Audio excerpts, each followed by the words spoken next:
Dear students, তো আজ আমরা পড়ব ক্লাস 12 থার্ড সেমিস্টারের second pros strong roots APJ Abdul কালামের লেখা এর পার্ট 2 বা ফাইনাল পার্ট 1 এর ভিডিও অলরেডি আমাদের চ্যানেলে আপলোড করা হয়ে গেছে। তোমরা আমাদের চ্যানেলে গিয়ে পার্ট 1 এর ভিডিওটা দেখে নেবে, ডেসক্রিপশনে লিংক দেওয়া থাকবে। তো দেখো, মাই ফাদার আমার বাবা কুড পারতেন কনভে ব্যক্ত করতে বা বলতে কমপ্লেক্স জটিল স্পিরিচুয়াল আধ্যাত্মিক কনসেপ্টস ধারণাকে, আধ্যাত্মিক ধারণা বলতে ধর্মীয় বিষয়, ইন ভেরি খুব সিম্পল সহজ সরল ডাউন টু আর্থ মানে হলো বাস্তবসম্মত বা ঘরোয়া তামিল ভাষায়। তো এখান থেকে কোশ্চেন আসতে পারে যে এপিজে আব্দুল কালামের বাবা আধ্যাত্মিক বিষয়কে তিনি কিভাবে ব্যক্ত করতে পারতেন সহজ সরল তামিল ভাষায়। তারপরে দেখো, তিনি ওয়ান্স একদা বা একবার টোল্ড মি আমাকে বলেছিলেন, ইন হিজ ওন টাইম তার নিজের সময়ে, অর্থাৎ এপিজে আব্দুল কালামের বাবার সময়ে, ইন হিজ ওন প্লেস তার নিজের ক্ষেত্রে অর্থাৎ তার নিজের জীবনে, in what he really is তিনি কি অবস্থায় ছিলেন, অ্যান্ড এবং ইন দ্য স্টেজ কোন অবস্থায় হি হ্যাজ রিচড তিনি পৌঁছেছেন, গুড অর ব্যাড ভালো কি মন্দ, অর্থাৎ আগের থেকে তিনি এখন ভালো মন্দ কোন অবস্থায় পৌঁছেছেন এবং আগে কোন অবস্থায় ছিলেন, এই সমস্ত বিষয়ে এভরি হিউম্যান বিইং প্রত্যেকটা মানব জাতি, ইজ হলো একটা স্পেসিফিক মানে নির্দিষ্ট বা বিশেষ, এলিমেন্ট মানে কি উপাদান, একটা বিশেষ উপাদান, within the whole of the manifest divine being, within মানে মধ্যে, দ্য হোল মানে সমগ্র, অফ দ্য ম্যানিফেস্ট মানে প্রকাশিত, ডিভাইন মানে স্বর্গীয়, বিইং মানে সত্তা। তো এক কথায় কী হবে, সমগ্র প্রকাশিত স্বর্গীয় সত্তার মধ্যে এই মানব জাতি হলো একটা বিশেষ উপাদান। সো সেই জন্য বা তাই, হোয়াই বি অ্যাফ্রেড কেন ভীত হবে, অফ ডিফিকাল্টিজ অসুবিধা নিয়ে, অর্থাৎ ওনার বাবা বলতেন যে অসুবিধায় পড়লে ভয় পাওয়ার কোনো কারণ নেই, সাফারিংস কষ্ট পেলে, অ্যান্ড এবং প্রবলেমস সমস্যা এলে, অর্থাৎ কষ্ট পেলেও ভয় পাওয়ার কোনো কারণ নেই, সমস্যা এলেও ভয় পাওয়ার কোনো কারণ নেই। হোয়েন যখন ট্রাভেলস কাম সমস্যা আসে, ট্রাই চেষ্টা করো, টু আন্ডারস্ট্যান্ড বুঝতে, দ্য রিলিভান্স প্রাসঙ্গিকতা, অফ ইয়োর সাফারিংস তোমার এই দুঃখ কষ্টের। অর্থাৎ ওনার বাবা বলতেন যে যদি কখনো জীবনে সমস্যা আসে তখন চেষ্টা করতে হবে আমি কেন কষ্ট পাচ্ছি বা সমস্যায় কেন পড়ছি সেইটা বোঝার বা জানার চেষ্টা করতে হবে। এটা আমাদের সকলের উচিত। সমস্যায় পড়লেই ভয় পাওয়ার কোনো কারণ নেই, কেন সমস্যায় পড়েছি কারণ ব্যাখ্যা করে কারণ খুঁজে বার করতে হবে, কারণটা সমাধান করার চেষ্টা করতে হবে। অ্যাডভার্সিটি মানে হলো প্রতিকূল অবস্থা বা দুর্দশা বা দুঃসময়, অলওয়েজ সবসময়, প্রেজেন্টস তুলে ধরে, অপরচুনিটিস সুযোগ, ফর ইন্ট্রোস্পেকশন অন্তর্দর্শনের বা আত্মদর্শনের। খুব সুন্দর একটা লাইন, মনে রাখবে, এটা আন্ডারলাইন করে রাখবে। অর্থাৎ মানুষ যখন খারাপ অবস্থায় পড়ে, প্রতিকূল অবস্থায় পড়ে, তখন কিন্তু তিনি বুঝতে পারেন যে আমি কেন আজকে এই সমস্যায় পড়েছি, কেন এই খারাপ পরিস্থিতির সম্মুখীন হয়েছি। তখন তার বিবেক কিন্তু জানিয়ে দেয়, বিবেক জাগ্রত হয়, তখন মানুষ অন্তর্দর্শন করে, অর্থাৎ অন্তর থেকে বুঝতে পারে এই কারণে আমার এই সমস্যা হয়েছে। নেক্সট প্যারা, হোয়াই কেন, ডোন্ট ইউ সে আপনি বলেন না, দিস এই কথা, টু দ্য পিপল লোকেদের, হু কাম যারা আসে, টু ইউ আপনার কাছে, ফর হেল্প সাহায্যের জন্য, অ্যান্ড অ্যাডভাইস এবং উপদেশ নেওয়ার জন্য। তো এপিজে আব্দুল কালাম বাবাকে বলতেন যে আপনি আমাকে যেমন বুঝিয়ে বলছেন, তারাও তো সমস্যায় পড়ে, আপনার কাছে যারা আসে তারা অসহায় অবস্থায়, দুর্দশা অবস্থায়, অসুস্থ অবস্থায় তারা আপনার কাছে আসে সাহায্যের জন্য, তা আপনি তাদেরকে এইভাবে কেন বুঝিয়ে বলেন না। আই আস্কড আমি বলেছিলাম, মাই ফাদার আমার বাবাকে, হি পুট তিনি রেখেছিলেন, হিজ হ্যান্ডস তার হাত দুটো, অন মাই শোল্ডার্স আমার কাঁধে, অর্থাৎ লেখকের বাবা লেখকের দুই কাঁধে হাত রেখেছিলেন, অ্যান্ড এবং লুকড তাকিয়েছিলেন, স্ট্রেইট সোজা, ইনটু মাই আইজ আমার দুই চোখের দিকে, অর্থাৎ ওনার বাবা দুই চোখের দিকে তাকিয়ে দেখছিলেন ছেলের দিকে। ফর কোয়াইট সাম টাইম বেশ কিছুক্ষণ সময় ধরে, হি সেইড নাথিং তিনি কিছুই বললেন না, অ্যাজ ইফ যেন, হি ওয়াজ জাজিং, তিনি বিচার করছিলেন বা বুঝতে চেষ্টা করছিলেন, মাই ক্যাপাসিটি, আমার ক্ষমতা সম্পর্কে, টু কম্প্রিহেন্ড, বুঝতে পারার, হিজ ওয়ার্ডস, তার কথাগুলো। অর্থাৎ এপিজে আব্দুল কালামকে, এপিজে আব্দুল কালামের বাবা বুঝিয়ে যে কথাগুলো বলবেন, সেই কথাগুলো কি তার ছেলে বুঝতে পারবেন, সেই বিষয়টা বোঝার চেষ্টা করছিলেন তার চোখের দিকে তাকিয়ে, যে আমার ছেলের কি সত্যি সত্যি আমার কথা বোঝার মতো বুদ্ধি এখন এই মুহূর্তে হয়েছে। দেন তারপর হি আনসার্ড, তিনি উত্তর দিতেন, ইন আ লো, একটা নিচু ডিপ ভয়েস, গভীর কণ্ঠস্বরে, অর্থাৎ সুন্দর করে আস্তে আস্তে বুঝিয়ে বলতেন।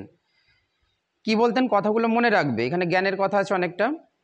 হিজ আনসার, তার উত্তর, মানে ওনার বাবার উত্তর, ফিল্ড মি, আমাকে ভরিয়ে তুলতো, উইথ আ, একটা, স্ট্রেঞ্জ, স্ট্রেঞ্জ মানে অদ্ভুত, এনার্জি, একটা এনার্জি দিত, অ্যান্ড এবং এনথুজিয়াজম, এনথুজিয়াজম মানে উৎসাহ বা উদ্দীপনা।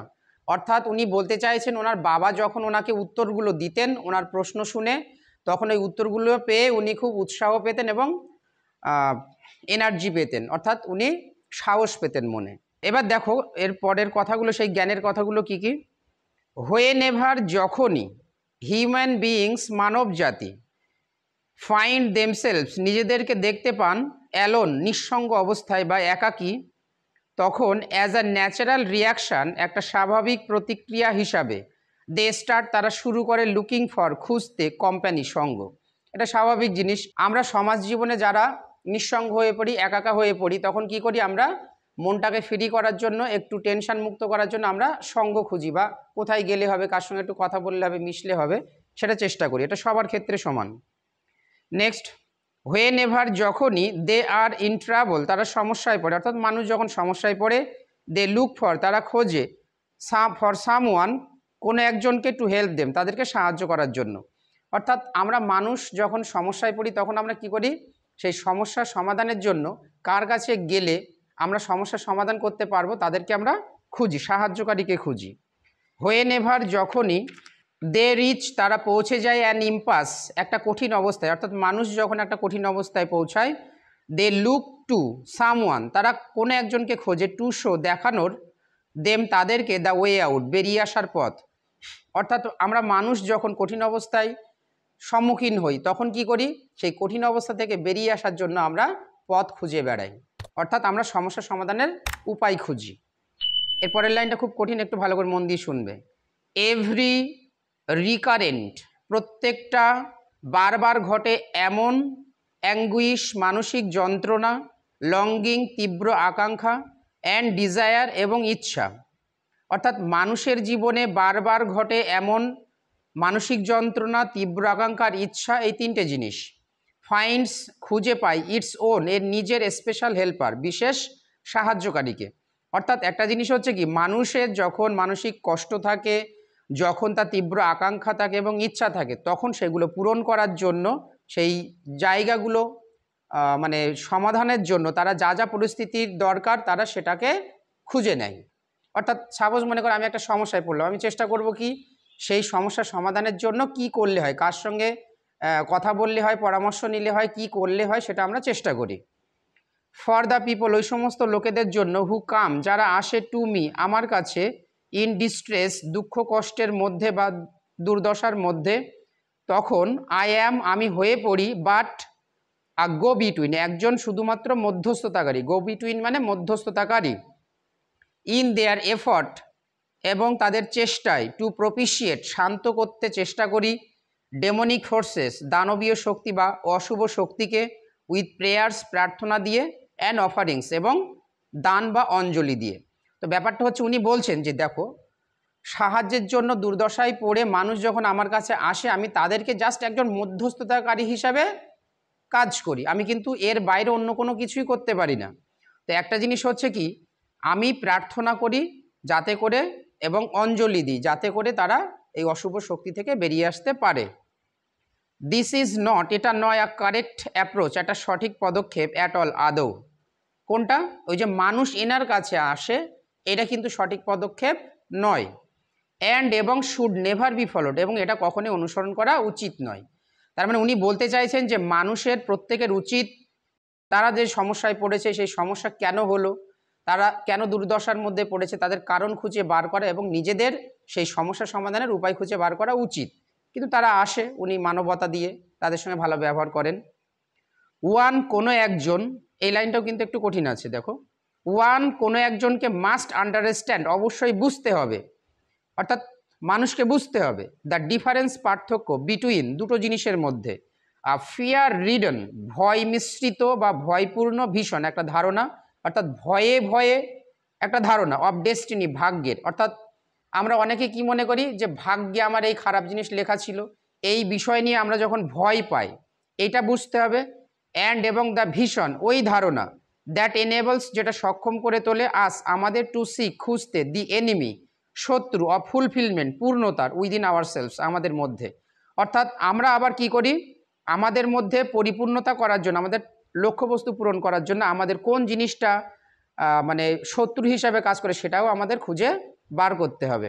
নেক্সট প্যারা, আই রিমেম্বার, আমার মনে পড়ে, মাই ফাদার, আমার বাবা, স্টার্টিং, শুরু করতেন, হিজ ডে, তার দিন, অ্যাট 4 AM, ভোর 4টের সময়। ভীষণ ইম্পর্ট্যান্ট, আন্ডারলাইন করে রাখবে 4 AMটা। তাই কবি লেখকের বাবা এপিজে আব্দুল কালামের বাবা কখন তার দিন শুরু করতেন? ভোর 4টের সময়। বাই রিডিং, পড়ে, দ্য নামাজ, নামাজ কিভাবে শুরু করতেন দিনটা? নামাজ পড়ে, এটাও কিন্তু একটা প্রশ্ন। বিফোর ডন, ভোরের আগে, কখন? ভোর হওয়ার আগে। আফটার দ্য নামাজ, নামাজ পড়ার পরে, হি ইউজ টু ওয়াক, তিনি প্রায় প্রায় হেঁটে যেতেন, ডাউন টু আ স্মল, একটা ছোট্ট, কোকোনাট গ্রোভ, নারকেল বাগানে। নামাজের পরে কোথায় যেতেন উনি? নারকেল বাগানে যেতেন। উই ওন, যেটা আমাদের ছিল, মানে এপিজে আব্দুল কালামদের নিজস্ব নারকেল বাগান। অ্যাবাউট 4 মাইলস, 4 মাইলস আন্ডারলাইন করে লাগবে, খুব ইম্পর্টেন্ট লাইন এটা।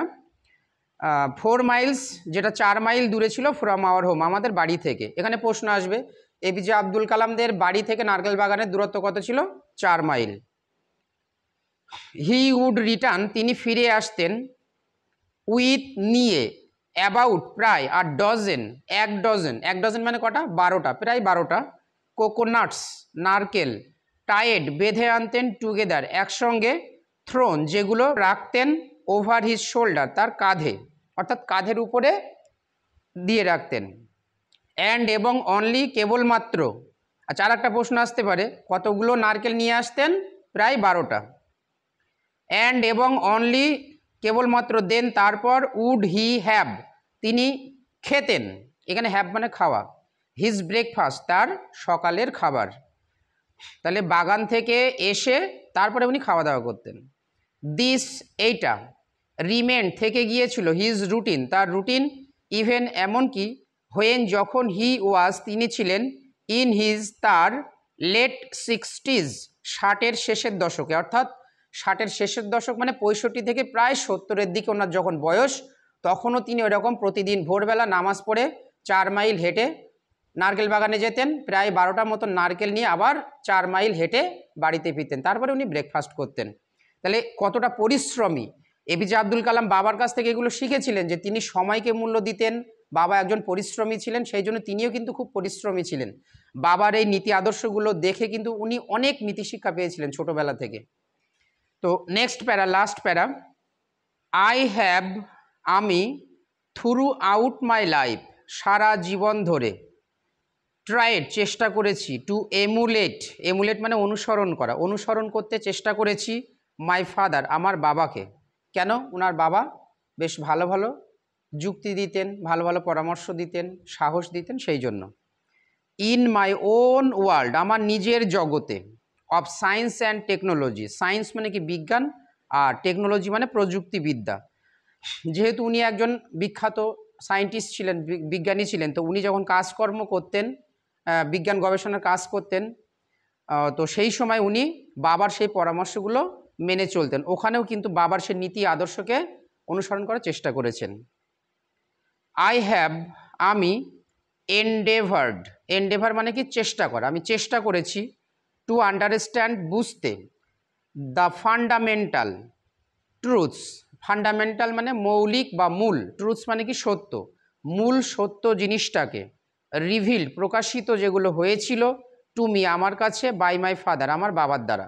অর্থাৎ ওনার বাবা যে সত্য কথাগুলো বলতেন, মূল যে নীতি আদর্শমূলক যে কথাগুলো বলতেন, সেইগুলো উনি বোঝার চেষ্টা করেছেন। অ্যান্ড এবং ফিল আমি অনুভব করতাম, কনভিন্সড নিশ্চিত, দ্যাট যে, দেয়ার ইজ এক্সিস্ট মানে বর্তমান আছে, আর ডিভাইন পাওয়ার স্বর্গীয় শক্তি, স্বর্গীয় শক্তি বলে কিছু একটা আছে। লেখক এটা বিশ্বাস করতেন, অর্থাৎ উনি এটা বিশ্বাস করতেন যে সর্বশক্তিমান ঈশ্বর বা আল্লাহ বলে কেউ একজন আছেন। দ্যাট যে শক্তিটা ক্যান লিফট তুলে আনতে পারে, উত্তোলন করতে পারে, ওয়ান কোনো একজনকে, আপ এই লিফট আপ মানে উত্তোলন করা বা তুলে আনা, ফ্রম কনফিউশন বিভ্রান্তি থেকে, মিজহারি দুঃখ দুর্দশা থেকে, মেলানকলি দুঃখ বা বিষাদ থেকে, অ্যান্ড ফেলিওর এবং ব্যর্থতা থেকে। তাহলে কি এই যে সমস্ত প্রতিকূল অবস্থা, বিভ্রান্তি, দুঃখ দুর্দশা, দুঃখ বিষাদ বা ব্যর্থতা, এই সমস্ত জিনিসগুলো একমাত্র উনি বিশ্বাস করতেন একজন মানুষের দ্বারা সম্ভব না, একমাত্র ঐশ্বরিক শক্তি ঈশ্বর যদি চান তাহলে মানুষ সেই সমস্যাগুলো থেকে বেরিয়ে আসতে পারবেন। উনি ঈশ্বরে বিশ্বাসী ছিলেন। অ্যান্ড এবং গাইড পথ নির্দেশ করবে, ওয়ান কোনো একজনকে, টু ওয়ান্স কোনো একজনের, টুরু প্লেস প্রকৃত স্থানে বা সঠিক জায়গায় পৌঁছাতে, যেটা ওনার জীবনে হয়েছিল। কারণ উনি ওনার সমাজ জীবনে, বাস্তব জীবনে প্রচুর সমস্যার সম্মুখীন হয়েছিলেন। তারপরে উনি বাবার সে নীতি আদর্শগুলো মেনে কষ্ট পরিশ্রম করে সেই জায়গায় পৌঁছানোর চেষ্টা করেছিলেন লক্ষ্যবস্তুতে। তবে কিছু কিছু ক্ষেত্রে উনি ঈশ্বরের সাহায্য পেয়েছিলেন, অনুভব করেছিলেন। কারণ উনি বুঝেছিলেন যে আমার একটা সাধারণ পরিবার থেকে এই জায়গায় উঠে আসার পেছনে একমাত্র ঐশ্বরিক শক্তি ছাড়া কোনো মতেই সম্ভব না। নেক্সট, অ্যান্ড এবং ওয়ান্স একবার, অ্যান ইন্ডিভিজুয়াল কোনো একজন ব্যক্তি, সেভার্স যদি মুক্ত করতে পারে বা বিচ্ছিন্ন করতে পারে, হিজ ইমোশনাল তার আবেগগত বা মানসিক, অ্যান্ড ফিজিক্যাল বন্ড এবং দেহ বা জাগতিক বন্ধনকে, তবে কি হবে, he is on the road সে পৌঁছে যেতে পারে, সে পৌঁছে যাবে, টু ফ্রিডম কিসের কাছে, মুক্তির কাছে, তবে সে মুক্তি পাবে, হ্যাপিনেস সে সুখ পাবে, অ্যান্ড এবং পিস অফ মাইন্ড এবং মনের শান্তি পাবে। এটা কিন্তু লাস্টে উপসংহার হিসাবে উনি বললেন। তো আজকে এই পর্যন্ত। পরবর্তীতে আমাদের বিভিন্ন ভিডিও পেতে তোমরা চ্যানেলটা সাবস্ক্রাইব করে রাখবে এবং ভিডিওটা কেমন লাগলো সেটা কমেন্টে জানাবে, এবং ভিডিওটা যদি ভালো লাগে একটা লাইক করে দেবে, আর তোমাদের বন্ধুবান্ধব যারা আছে পরিচিত ব্যক্তি তাদের সকলের মধ্যে শেয়ার করে জানিয়ে দেবে। সকলে ভালো থেকো, সুস্থ থেকো, বেস্ট অফ লাক। তো দেখা হচ্ছে পরবর্তী ভিডিওতে।